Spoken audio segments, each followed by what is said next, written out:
gudoomiyaha hay'adda shaqaalaha dowladda Soomaaliland Sharmaarke Maxamed Ageele ayaa sharaf ku maamusay xulka kubadda cagta ee gobolka Awdal. munaasabadda cashada oo si heer sare loo soo agaasimay waxa ka soo qayb galay duqa caasimadda Hargeysa Cabdiraxmaan Maxamuud Caydiid Sooteelko, xildhibaan Axmed Yaasiin Sheekh Cali Yaal oo kamid ah mudanayaasha golaha wakiilada ee laga soo doorto gobolka Awdal, Amaal Xaaji Axmed Miisaan, la taliyaha madaxweynaha arrimaha haweenka, isduwaha dhalinyarada ciyaaraha, xubno ka socday shirkadaha isgaarsiinta, dhalinyaro, aqoon-yahan, marti sharaf, xulka martida ee loo sameeyay cashada iyo hawdoorka kubadda cagta ee gobolka Awdal. munaasabadan furitaankeegii waxaa hadallo kooban oo dardaaran iyo dhiirigelin iyo hogad tusaaleyn lagula dardaarmayo xulka kubadda cagta ee gobolka Awdal, taasoo ujeedadeedu ahayd sidii loo dhiirigelin lahaa isla markaana ay u dheeli lahaayeen ama ay u ciyaari lahaayeen ciyaar ku dhisan akhlaaqad wanaag iyo dulqaad. horay waxaa munaasabadaasi ka hadlay isduwaha dhalinyarada ciyaaraha ee gobolka Awdal, Master Samron ayaa isagoo munaasabadaasi ka waramay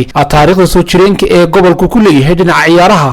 dardaaran iyo dhiirigelin u soo jeediyay xulka kubadda cagta ee gobolka Awdal. haddaan xog yaroo kooban ka warramo wafdigan aan ka koobannahay 3 qaybood weeyaan. waa ciyaarihii kubadda cagta, kubaddii kolayga ama basketka,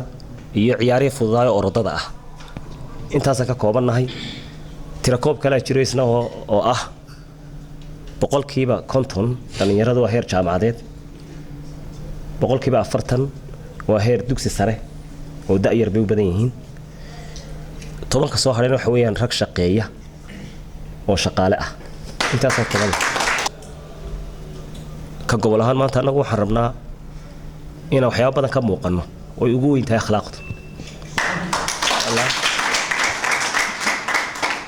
xagga ciyaarahana farsamadeedu ma xuma oo de kulli meedaanka la isku arki insha Allah hadii la yiraahdo, laakiin akhlaaqdu waa ta koowaad insha Allah inaan gobolada akhlaaqda maadaama nahay hoy waxbarashadii iyo aqoontii ah inaan dhankan kalena balqaadna rabna insha Allah aan horyaalka gobolada Soomaaliland noqono hadii la yiraahdo. la taliyaha madaxweynaha arrimaha haweenka Amaal Xaaji Axmed Miisaan oo munaasabada cashada sharafta loo sameeyay xulka kubadda cagta iyaduna hadal ka jeedisay ayaa tilmaantay qiimaha ay leeyihiin casho loo sameeyo isla markaana la dhiirigeliyo faahfaahin ka bixisay doorka laga rabo inay sameeyaan xulka kubadda cagta ee gobolka Awdal. ayaantii dhawadii daawanayna akhlaaqadii iyo sharaftii iyo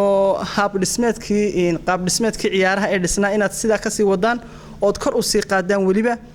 waayo aad iyo aad baa laydin hadal hayaa oo leeyahay wallaahi waxay ciyaarayeen ciyaar shaxdeedu aad u dhisan tahay. horta la yaabina haddaan idhaahdo aan ka sheekeeyo ciyaaraha iyo qaabkooga de aniguba aad baan ciyaartooga u jeclaa basketkan ciyaari jiray. marka hays oranina talo islaantani maxay uga sheekeynaysaa ciyaaraha. marka barnaamijka ciyaarahana waan daawadaa, guul baan idin rajaynayaa iyo gobonimo idin rajaynayaa. waxaan idin rajaynayaa in aad sharaf iyo wanaag iyo cis iyo maamuus halka kala hoytaan baan idin rajaynayaa iyo dhammaan gobolada kale inta tartamayso oo dhan. waxaan idin rajaynayaa inagoo la idin kamanayo oo la leeyahay ma sha Allah biladii gobolka Awdal ay qaadeen ama koobkaynu qaadayna ama akhlaaqada. xildhibaan Axmed Yaasiin Sheekh Cali Yaal oo kamid ah mudanayaasha golaha wakiilada ee Soomaaliland oo munaasabada isaguna hadal ka jeediyay ayaa tilmaamay in dhalinyaradu ay yihiin laf dhabarta bulshada isla markaana laga rabo xulka gobolka Awdal inay la yimaadaan dardar ku dhisan ciyaar wanaag. garabkiinaan taaganahay dhiigayagii iyo dhuuxayagii baa tiin waxaanu ku faraxsannahay ciyaarta wanaagsan ee maalintii dawladda soo bandhigteen.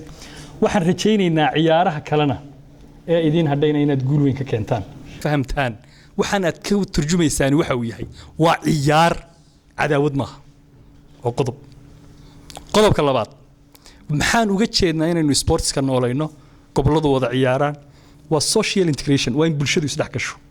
waa in walaalana noqdo inanka Xaysimo ka yimid iyo inanka Zeylac ka yimid iyo inanka Sool ka yimid iyo inanka Hargeysa jooga waxay isku yihiin ka dhaxeeyaan dareensiinayna dadka. marka horta taayinaan hilmaamin haddii laga badiyo waa la ciyaaray, ciyaartuna maxay qiimaba ku leedahay, sharafteedu waa maxay, nin guuleystay iyo ka laga guuleysto isu gacan qaad dawladinka tababarada caalamka arkay wata garanka la isu bedelo maxaa la muujinayaa macnaha yani la isma dilinoo birta la iskama asin ciyaar baa la ciyaarayoo ninkii guuleystay iyo kii laga guuleystayba waxa qorxiyay gacan qaadka u dambeeyay. duqa caasimadda Hargeysa Cabdiraxmaan Maxamuud Caydiid Sooteelko, run ahaantii sportsku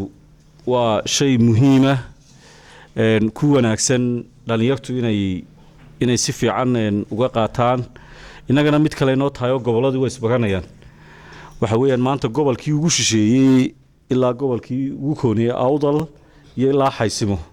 waa la wada joogaa waa la wada ciyaaraya waa tii wareegii hore lasoo qaatay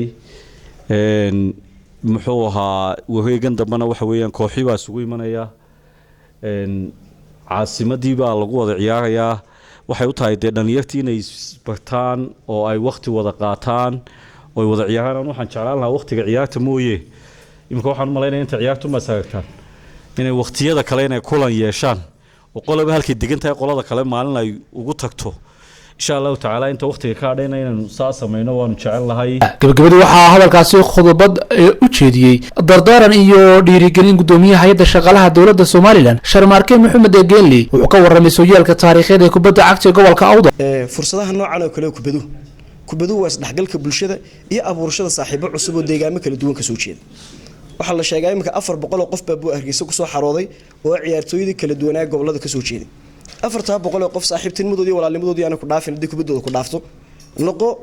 mid la yeesha ama safiiro xaysimaha haduu joogana garanaya cid ku dago haduu Hargeysa joogana garanaya gabil haduu habeen gaari kaga jaba garanaya meel alaale meeshu tagaba saaxiib iyo walaal wanaagsan oo kaga horeeyo war kubadu cid baa badinayso cid baa baasheeda qaadanaysa laakiin saaxiibtinimada dhamaan waa la qaadan karaya noqo mid kal furan oo waji furan oo qalbi furan oo saaxiib iyo walaalo wanaagsan runtii ka kasbado birita hadaad wax noqoto safiiro meel walba ku joogan noqda marka de kubadu inooma dhaxaysa cid baa qaadanaysa laakiin saaxiibtinimada iyo qalbi wanaag way noo dhaxeeyaa siiriga kubada loo afuufaa oo bilowgeyga dhamaadkeyga sheega laakiin saaxiibtinimadu maalinta soo xarootay runtii idin bilaabantay ilaahay idinka caafimaadka iyo cududaba idin ilaasho dhamaantiinba waxaan rajaynayaa Soomaaliland qurux badan oo ku dhisan qalbi wanaag isku haneyn guul iyo kaga laga guul dareysto sida xildhibaan ku sheegay garankiisa uu bedela garanka wuxuu u siinayaa waa muujinta runtii walaag iyo kala gacaylkii ugu dambeysay waxa la dhac ciyaartooygu dadka kale saddex buu dheeriyay waa mid koobaad waa nin yaqaana in la maamuli karo oo inaan baa intuu ciyaarta kala saaro ku adigu maanta wad fadhiyaysaa waana yaqaan in la maamuli karo waa qodobka labaad waana yaqaan in wax raali gelin karo cid baad faawalaysaa madaxa intaad ku dhinto leedahay walaal soo kac waa raganimo dadka qaar kood aanay aqoon waana yaqaan in wax raali gelin karo ugu dambeyntina waana yaqaan in la raali gelin karo adigoo gabigaaga bas ka socdaa madaxa dhulka lagu dhufanaya haddana inta madaxa lagu salaaxabaad ka kacaysa